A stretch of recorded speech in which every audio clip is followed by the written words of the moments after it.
I recently started going through some of my closets with the idea of decluttering, getting rid of stuff that I don't need anymore. It made me realize that decluttering feels difficult because of all the feelings and thoughts that are involved. It's not about physical labor of going through the things, it's about mental labor, psychological obstacles that you have to conquer before you get anything done. And that's what this video is about.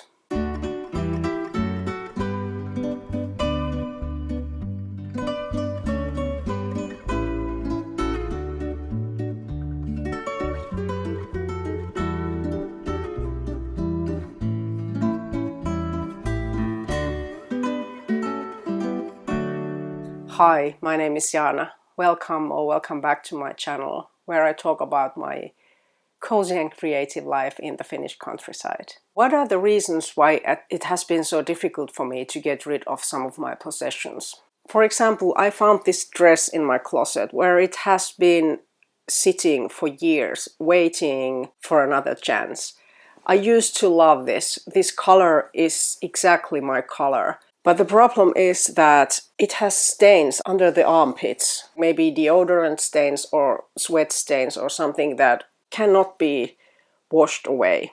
And because I can't wear this anymore, even though I used to love it so much, I have been saving this with the hope of making something new with it.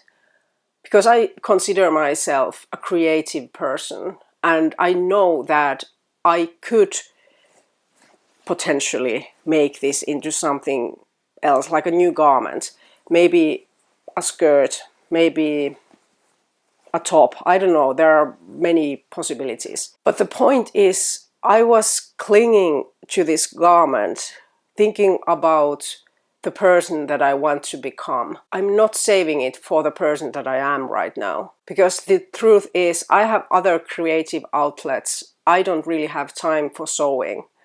I love the idea of sewing. I love the idea of being the kind of person who makes her own clothes, who is so creative and has the skills to make her own clothes.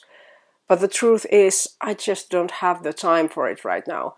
And if I'm completely honest, I'm not up for it at the moment either. I would need to practice a lot more before I would be able to do something like that, so that the result would be something that I would be proud to wear. So this dress has been waiting for my transformation in the closet for years, just because I love the color and just because I used to love this garment. But I think it's time to admit to myself that it needs to go. I'm not that person. Another reason why we cling to our belongings is the value that we paid for them in the first place. Let me show you. I bought this Samsonite backpack, something like more than 10 years ago. It's a perfectly good backpack. It has this compartment for a laptop, and that's why I bought it in the first place. But the style is just not me. This looks, well, the color is wrong. There's nothing that goes well with the style of my clothes. And then later I bought another backpack for the same purpose, which has a compartment for a laptop. So I haven't used this in ages. The interesting thing is that it still has this tag inside saying that I paid 79 euros for it, and it even had a warranty, but it expired in 2012. So I've had it for a long time. The problem with this one is that, well, it's, I don't know, 79 euros. It's not expensive for a good quality backpack, but in any case, it makes me bad to think about how I spent that money on something that I never even used. So I have been keeping the backpack in my closet for the chance that I might still need it, just because I paid for it in the first place. And I think that's a really big reason why we cling to some of our stuff, because we paid for it. It was our money, and we know that no one is going to pay the same amount of money to us if we decide to sell it. And let's be honest, even though this hasn't been used that much, it's not something that people will really fight over. But in any case, it will have to go. One problem when trying to declutter is that selling is seasonal. For example, I have this pair of skates. They belong to my son. Now it's March, so it's not really the time to be selling skates. There's a good market for gear like this because Finnish kids need to have skates and skis at school. They're expected to have that winter gear for sports. So I'm really confident that I could sell these skates, but it would have to happen in November, December, when the skating season starts again. And what annoys me is that I will have to just keep them, put them back into my closet to wait for the time when it's good to sell them. So that's why I didn't want to even take them out in the first place. But I'm sure there's other kind of seasonal stuff everywhere. Maybe clothes, maybe other kind of sports equipment. One reason why it might feel difficult to get rid of stuff is sentimental value. I have so many things that I have kind of inherited from my parents, from my grandparents, like tableware. And they are usually good quality stuff made by Finnish companies such as Arabia, which is known for their good quality china. But I just have so much of them. And nobody even needs these tiny coffee cups anymore that used to be popular when my grandparents used them.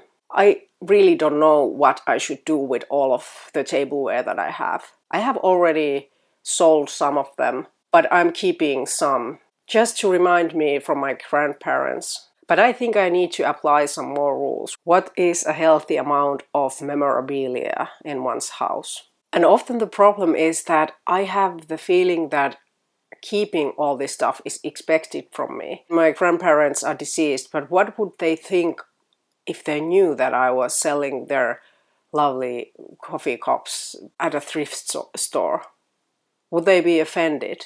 Of course, I have no way of knowing now, but those are some of the thoughts and feelings that make this process a bit more difficult.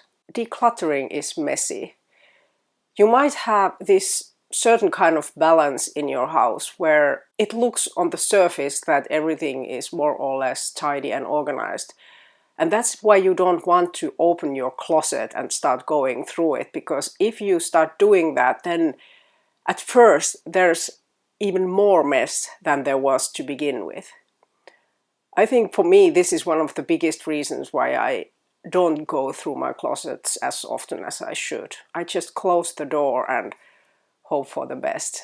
Try to forget about the huge task that awaits me if I open the door. So when I got inspired to go through some of my stuff one weekend, a few hours later, our whole hallway looked like it was a garage sale or something.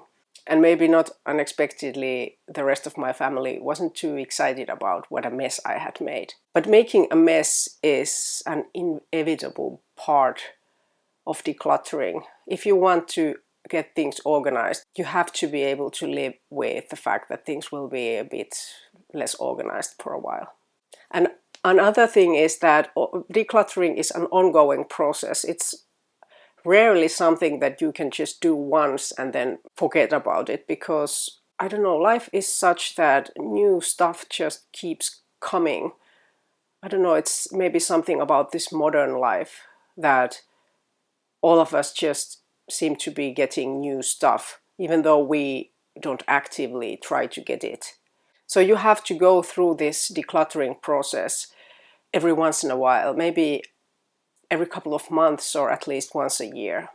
Some of you who have been watching my videos for longer might think that you just talked about decluttering your closet. Why are you still talking about it? But I feel like that's the way it goes. It doesn't work like that I do it once and then everything is sorted. I think it's important that you make a decision and stick with it. What happens to me often is that I take an object out of the closet, then I think about it, I can't make a decision, then I put it back, and then it kind of lingers in my mind. I think about the pros and cons of keeping it, and it feels like a never-ending process. So I think what would be healthy would be just to decide something. If you decide to keep something, then live with it. If you decide to let it go, don't go back thinking about what if I still need it? Should I have kept it anyway? Just make a decision and stick to it. Another thing is that it's your home. You're allowed to live the life that you want to. It's not about what some guru on YouTube says about minimalism or how your life should look like. If you're willing to live with all the stuff you have, and if you're happy about your possessions, then it's only your choice. You don't have to make your life look like something that is representable on Instagram. And you don't need to do anything right away. Just become aware of these things. And then with awareness, making decisions will become easier. Accept your messy self, if you're a messy person like me. For me, it's something like I sometimes go weeks without being bothered by my messy house. But then when life gets stressful, I start to see the things that are unorganized in my surroundings. Maybe because my mind is feeling more unorganized at that moment. And then it starts becoming a problem. I don't think I will ever become the kind of person who has everything organized, who only has things that are absolutely needed. I admire that, but I don't think I will ever be that person. And that's fine. All I want is to have some control and to have a reason to keep the items that I have. But like I said, this is definitely an ongoing process. I'm still on the journey of trying to learn this. And it's not that I always know what I'm doing. Let me know in the comments if there was anything that inspired you, made you think, or just share what your relationship to decluttering is. If you have any tips for me and the rest of us, that would be much appreciated as well. Thank you for watching as always. Remember to take care of yourself. See you in the next video. Bye!